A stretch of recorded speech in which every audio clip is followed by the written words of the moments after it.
Week 6, part 1, let's go ahead and start going. So in the first video today, what we're going to be doing is talking a lot about pricing, regulation, and crisis from the point of view of some of the historic policy changes that have happened over time in the United States. After that, we're going to go through some specific types of regulations and a little bit more information onto each of those, look at them on a graphical sense, think about differences in prices and quantities, and think about the idea of deadweight loss, trades that are not necessarily happening, which are inefficient for society. Okay, then after that, we're going to talk a little bit just about crises. So this might actually be a series of smaller videos. We'll see how it goes because I never know how things are going until I start talking, to be honest. Alrighty, so first and foremost, let's talk about the idea of market power. So in this case, notice that we have a downward sloping demand curve. We know that this is not a perfectly competitive firm situation. Instead, this is one where there's some amount of market power. It can be a monopoly or monopolistic competition. But no matter what, that means that we produce at the point where the marginal cost curve meets the marginal revenue curve. Notice it's where the pink and orange lines intersect, and that's at a quantity of 3 haircuts in this example. We're going to redraw these a whole bunch of times today, so you don't have to worry too much. I just kind of want to set up the idea. But if this were perfectly competitive and the price was the same, where marginal cost equals marginal revenue, well, then the price would be about what, $8 per haircut? But that's not necessarily what it is. Instead, in this case, we see that there's an economic profit that occurs. Yes, the average total cost is above where marginal cost equals marginal revenue. So anything below that would be a loss. This is the amount that's needed to pay the bills. And then everything above that, because you charge at the amount of the demand curve at that quantity amount. So they would charge 14. Their bills would cost about 10. That means that for each haircut, they made about $4 in profit, and that there were 3 haircuts, $12 in profit in total. In this case, there's a couple different things that we can see. We can see that economic profit exists, meaning that there's some sort of power within this firm, within this industry. Maybe there's some sort of concentration, maybe there's some sort of barrier to entry that prevents people from coming in to taking advantage of the potential economic profits that are occurring, right? Firms with market power, they produce socially inefficient output levels. What do I mean by that? Well, ideally, what would make sense is that they would keep producing up until the point where what people were willing to pay is about equal to the point in which the bills are due, right? Where your cost equal your benefit. At that, we might produce 4 or 5 haircuts, right? Instead, what happens when we have monopoly or some amount of market power is that we see that we have less items produced, we shift inwards, and that our costs are higher. The idea that there's this markup factor, that there's some amount above the cost in which you produce at, right? It's not necessarily bad. It's not necessarily good. It just means that it is socially inefficient. It is less quantity than what would otherwise be demanded if this was a perfectly competitive framework, right? So that means that there's too little output, the price exceeds what the marginal cost is, and that means some deadweight loss is going to occur. So deadweight loss can either be that there are too many or too few trades happening than where it would be most socially efficient to occur. Right? So in this case, there would actually be too few of haircuts that are being produced. It's the idea that, oh, well, if we were at a socially efficient amount of output, we would have a lower price and there would be more haircuts. But that means that there's not economic profit. Sometimes it makes sense, especially from the viewpoint of a monopoly or from a monopolistic competition firm, that having slightly higher prices while reducing the quantity output leads to economic profits. Okay, so that's just kind of the basics of where we're starting. Now, the thing is, this can sometimes be taken advantage of. There's a difference between making a profit and making things so expensive that no one could ever rationally buy it but a very few set of people. And when we start talking about things that are necessity, like food or water or shelter, then that becomes a little bit more difficult. We have to start thinking about, well, what is happening with the market? Is competition able to come in? What are the regulatory hurdles with that?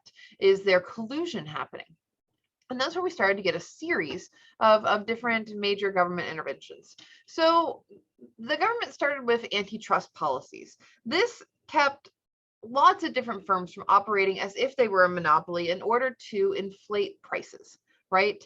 A lot of this started, and I think we're going to talk about this example, when different gas companies were using just not very great business practices of whenever a new company would come into town, they would all get together, they would all decide to drop their price at the same time, to the point where they would make it just so expensive for this other new firm to keep up that they would be driven out of town. If they can drive all of their competition out of town, then all of a sudden you have a situation where you have a few people making monopoly profits, but competition isn't allowed to prosper. So there were two goals with these antitrust policies that were administered by the Department of Justice and the Federal Trade Commission. It essentially was for the purpose of trying to eliminate deadweight loss of monopolies and promote social welfare, right? And by eliminate, we don't necessarily mean getting rid of all competition and getting rid of all monopolies and making it so that everything is run in one particular way.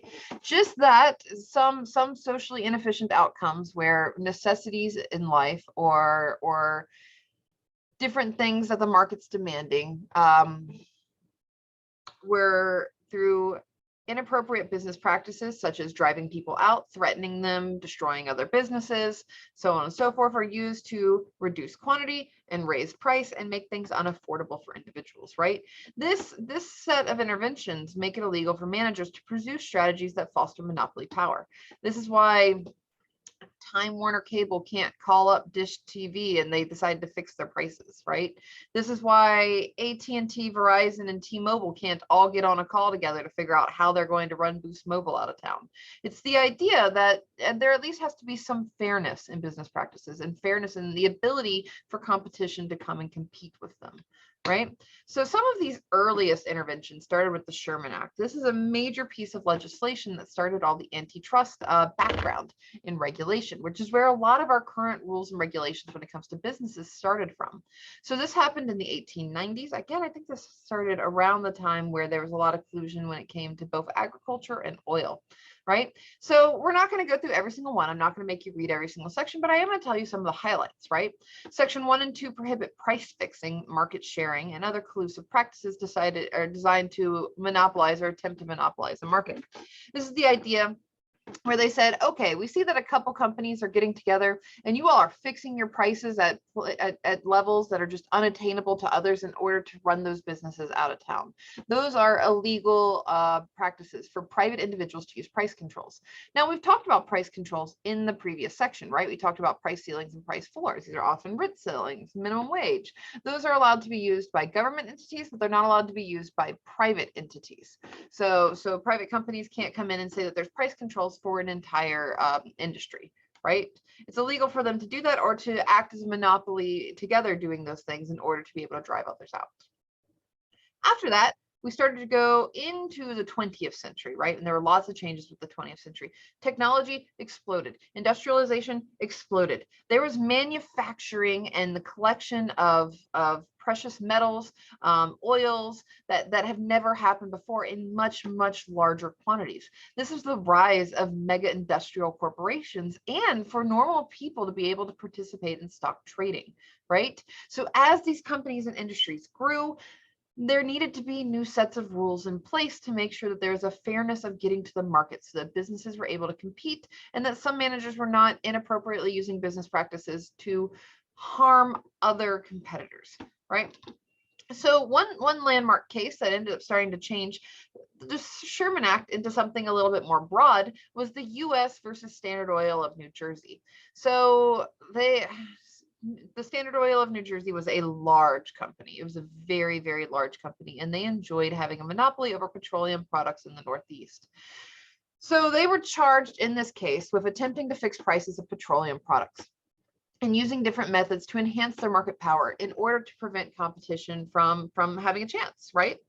They would use physical threats to shippers of saying that they would injure people who worked for those shipping companies, or that they would injure the boats, or that there would not be a place for them to be able to land anymore, right? They set up artificial companies where whenever somebody was upset because there was no competition in an area or that it was difficult for competition to come to an area, they would just bring in their own company and slap a different title on it to say, well, look, there's competition right there. There's also espionage, bribing tactics, breaking into the offices of other leading oil companies to determine where they are getting their output from, to be able to determine how much they were planning to sell it for so that they could undercut the prices ahead of time to be able to drive them out.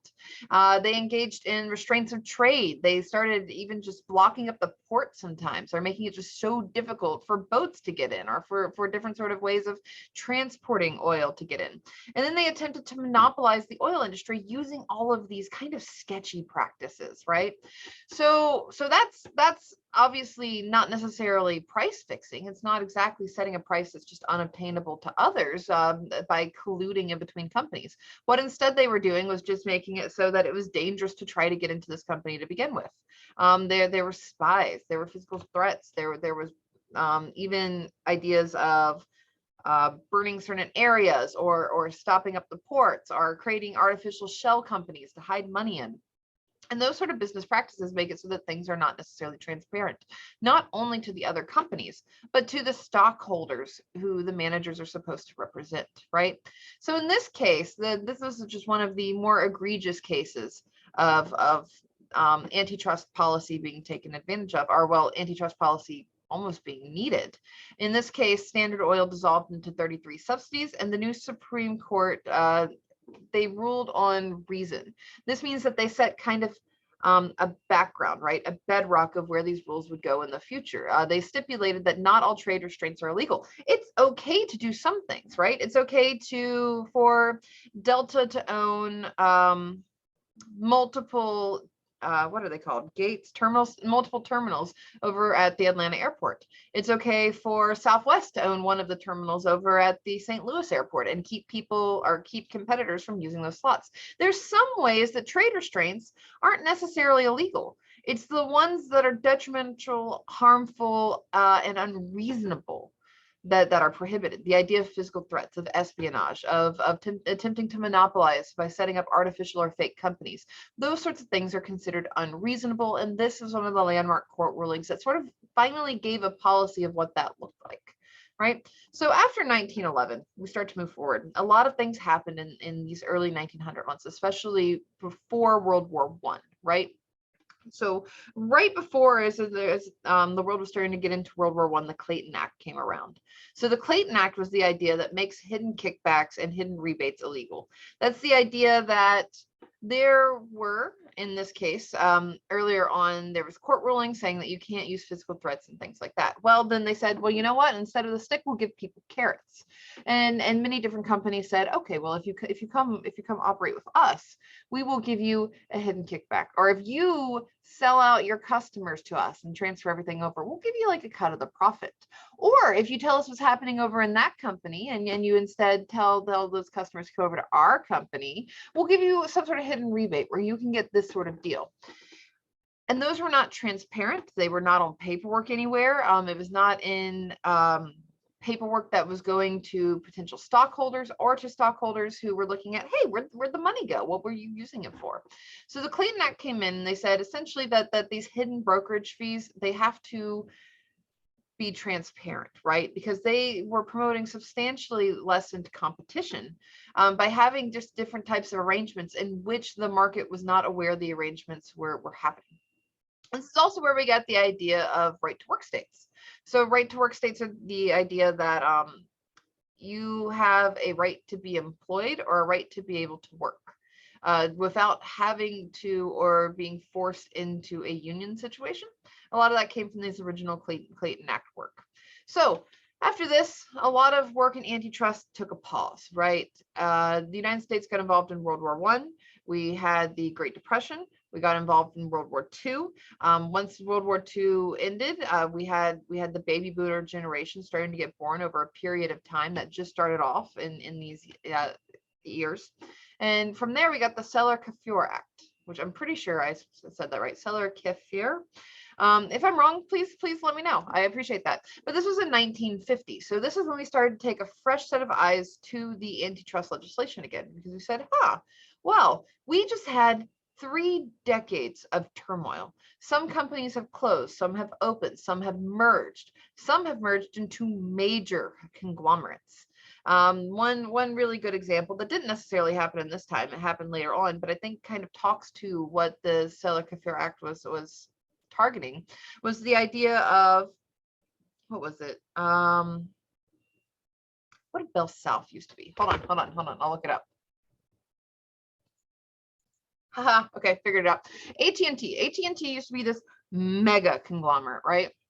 They owned everything in telecommunications. It was so large that they could set prices all around the United States, and there was no one who could compete against them. And they ended up, because they had gone through so many mergers and they owned so many companies, that they were the only ones providing service, which means that they got to fix the prices for all of those services. Turns out the government didn't necessarily like that, and they told them, hey, you need to split up into multiple companies, and that's where we got Bell South, and they were called the Baby Bell groups in 1982, and that's what they were broken up into. But that was based upon this legislation, right? So Selick-Cure Act, it strengthened the Clayton Act in order to think about merger and acquisition policies. This is why outside of Bank of America, which had just a special reasoning to be able to do it during the Great Recession, banks in the United States can't have more than 10% of all potential deposits. Right.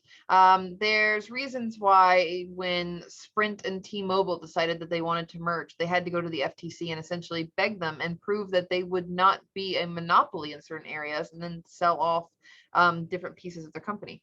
Staples and Office Max, Office Max were going to merge at one point, but they weren't able to do so because they would have been the only supplier in so many districts that the FTC told them no, right?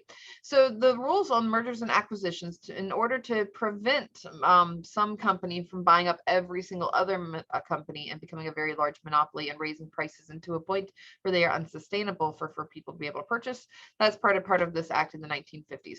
It has a horizontal merger guideline, which basically says that market concentration started to matter, right? It puts a number on how concentrated an industry could be before the Department of Justice or the Federal Trade Commission has to review applications and has the ability to block when things are going to become an unsustainable monopoly or a monopoly that would have too much market power within an area. So these are just some of the pieces of legislation that happen. Some that we see today are things like, I don't know, the Section 230 bill, the idea of, can you change the speed of internet for different types of providers, right? So should Netflix be the only type of place that has very, very fast services for streaming, while maybe the library, like the streaming services that are supported by libraries, that they're typically done through donations, those would be much lower or slower because they're not able to help those same rates. Is allowing different companies different access to the internet based upon speed in which consumers can see or purchase their services. Is that necessarily monopoly? Is that necessarily stopping people from getting into the competitive market? Well, those are things that need to be explored, right? So we have a lot of this foundation that happened in the early 1800s to mid 1900s, and these are things that are still being debated today on a very regular and routine basis. So that's just kind of some of the legislation that happened and where antitrust policies came from. Essentially, it's illegal for collusion.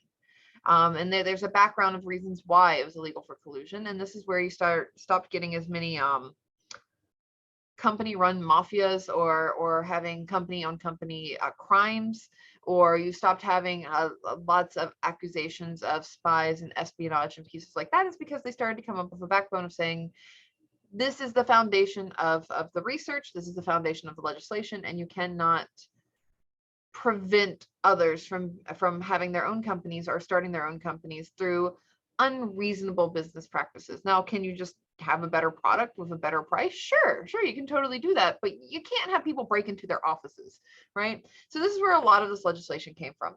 Now, so regulating monopolies are from a perspective of marginal cost pricing, right? It's the idea of, okay, it would be socially efficient if we had pricing that was similar to what marginal cost would be, where the dollar amount that it costs to produce one more of something, we keep producing it up until the amount that people are willing to pay is equal to what it costs to produce for that next item. But that's not necessarily how the world works, right? If every single company were like that, then no company has an ability to make economic profit.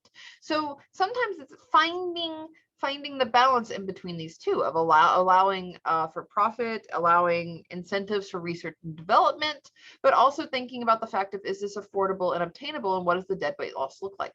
What is the amount of trades that are no longer happening, and is this economically inefficient to the point where it is detrimental? So there's two potential problems of government intervention, right? It turns out that governments don't necessarily know the marketing or structure of a company. They don't know the pricing structure of a company. Companies may only be profitable when they have market power. It might be the case that if no market power existed, that no companies would exist within that industry. Well, then that would be even worse. If there's no companies within an industry, then there's no one to supply products, right? It might be the case where average total cost, like in this example right here, the average total cost is above that point where marginal cost equals marginal revenue. Well, then that means if you operated at a price where marginal cost equals marginal revenue, they'd be operating at a loss. That would be an $8 price for something that costs $10 to make. This industry would not exist, but people still need haircuts. They still need all the other industries where it's similar, where the marginal cost is below what the average total cost is. Such as, let's think about this. Cable's a really good example. Why are cable prices slightly higher? Because if they operate at the point where marginal cost equals marginal revenue, the additional cost of just flipping on the switch at one more house is very, very low. But the average total cost is much higher because you have to employ people, you have to employ workers, you have to rerun lines, you have to do everything else, right? So it might be a fact where companies may only be profitable and average total cost is above the price where they would have been perfectly competitive. If this is the case, if then there was regulation, you may not have the industry at all. That's something to really worry about when we're thinking about government intervention and whether it's good or bad, or whether it's, for the betterment of what's socially efficient or socially inefficient and minimizing deadweight loss. Then we also have the point where marginal cost may not be known. It's hard enough for a company to tell you, okay, Crocs, if they're producing one more set of like the orange Crocs that everybody made fun of 20 years ago, but they're actually super comfy. Okay, well, what's really the marginal cost for producing that? Does anyone have a good idea? It's hard enough for the company to understand how much extra electricity that would be, how much extra time of a worker working that would be, how much extra cost of materials would that be, and how is that going to change based upon if this is the 5th shoe or the 5,000th shoe? Right? So the actual marginal cost may not be known. It requires a lot of knowledge of that firm. And it may not be known to the firm. If it's not known to the firm, it's certainly not known to the government, who may not be operating in that space. For them to understand what the marginal cost and marginal revenue is, might require a level of understanding of this industry that it just isn't feasible to get. So developing policies, trying to find a price that's where marginal cost equals marginal revenue is very, very difficult and almost impossible in many industries. So trying to aim at different price quantities may not be where this marginal revenue equals marginal cost point is. If you set it too high, then you're going to have some deadweight loss. If you set it too low, the price too low, then no one's going to produce it because the cost would be too high in order to produce. So it's like trying to target a price, but if you don't know what the true cost is, then you can just cause a bunch of deadweight loss or other issues to this industry by guessing at what those prices should be, right? So because marginal cost is not really understood and companies might need to have market power in order to be profitable, that means that some government intervention might be very inefficient and doesn't make sense in a majority of industries, right? But there are a couple areas where government action may be beneficial, where we can sit down with the economic knowledge and say, okay, well, in these cases, it sort of makes sense because we can see whether there's problematic differences in between social marginal benefit and cost and private marginal benefit and cost, and things that might happen, such as pollution, things that might happen, such as inappropriate uses of resources, inappropriate pricing, things not being provided because it's just simply too expensive for any individual to provide, or when there's incomplete information where people don't really know what's going on. So let's go through and we're going to talk about each of these one by one, but we're going to start that in the next video because I know that these are already getting kind of long, but I'll see you there. Bye-bye.